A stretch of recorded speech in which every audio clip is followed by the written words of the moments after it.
September 20th, 1988, New Mexico, broad daylight. A teenage girl is riding her bicycle on an empty desert highway. She's done this ride dozens of times before. Somewhere behind her, a truck is slowing down. She doesn't hear it. Minutes later, she's gone. No screams, no struggle, no witnesses willing to speak. Her bicycle disappears.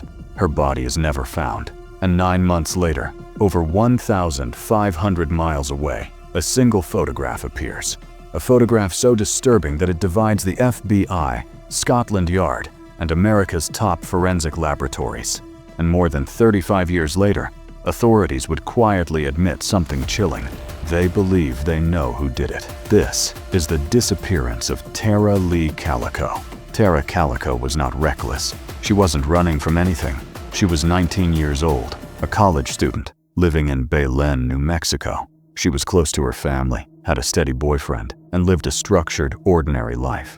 One of her daily routines was long-distance cycling. Almost every morning, she rode along New Mexico State Road 47, a quiet stretch of highway cutting through open desert. It was familiar, predictable, until one detail began to change. That Tuesday morning, Tara left home around 9:30 a.m. She planned a 36-mile ride, the same route she had taken dozens of times before. Her mother, Patty, had once ridden with her, but she stopped. Later, Patty said a vehicle had followed them on previous rides. She urged Tara to carry mace. Tara refused. Before leaving, Tara made an offhand comment that would haunt her family forever. "If I'm not back by noon, come get me." She had tennis plans at 12:30 p.m. At 11:45 a.m., multiple witnesses saw Tara riding just 2 miles from home. She was wearing headphones, riding a neon pink Huffy mountain bike, and she was not alone. At least 5 witnesses reported the same thing. A dirty white or light gray pickup truck with a homemade camper shell was following Tara closely. Some witnesses believed it was a 1953 Ford pickup. The truck stayed behind her on long, empty stretches of road. Tara appeared unaware. Then, she vanished. When noon passed and Tara didn't return, her mother immediately began searching the route. By early afternoon, law enforcement was notified. What they found next suggested Tara knew something was wrong. Along the roadside, about 3 miles from home, investigators discovered Tara's Sony Walkman, broken into pieces. A cassette tape nearby. They were found on the opposite side of the road from her house. Patty believed Tara dropped them intentionally to mark her path. The bicycle was gone. So was Tara. What investigators didn't say publicly was that the Walkman wasn't just damaged. It looked thrown, as if Tara knew she might not survive and wanted to leave proof behind.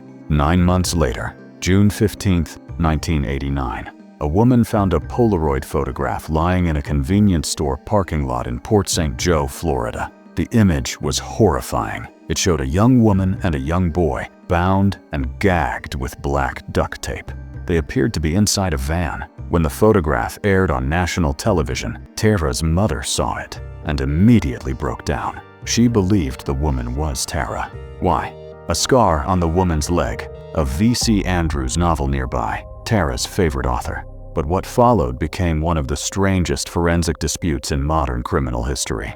The photograph was examined by Scotland Yard. They said it was Tara. Los Alamos National Laboratory. They said it was not Tara. The FBI, they said the evidence was inconclusive. 3 elite institutions, 3 different conclusions. The investigation stalled. Years passed, and the focus quietly drifted away from New Mexico.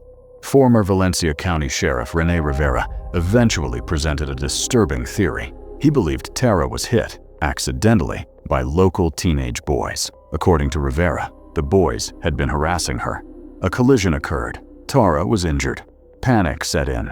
She was killed, and the crime was covered up. Rivera also suggested that family connections may have protected those responsible. No charges were filed. No body was ever found. Later, off the record, Rivera admitted something else. He said this case could never move forward without destroying powerful families in the town. And that's when people stopped talking. Tara's father died in 2002 without ever knowing what happened to his daughter. Her mother never stopped believing Tara was alive.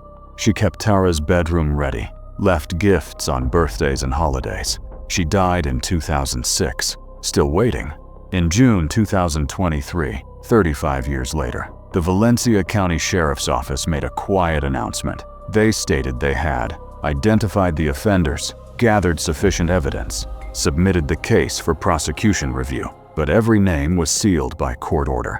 As of today, no arrests, no charges, no public identities. The case remains officially unsolved. A young woman vanished in broad daylight. Evidence was found, but never enough. A photograph offered hope, then confusion.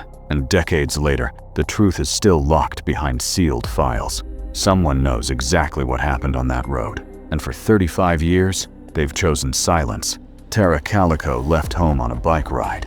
She never came back. Someone knows where she went. Someone knows what happened. Some mysteries aren't unsolved because of missing evidence, but because the truth is too dangerous to say out loud.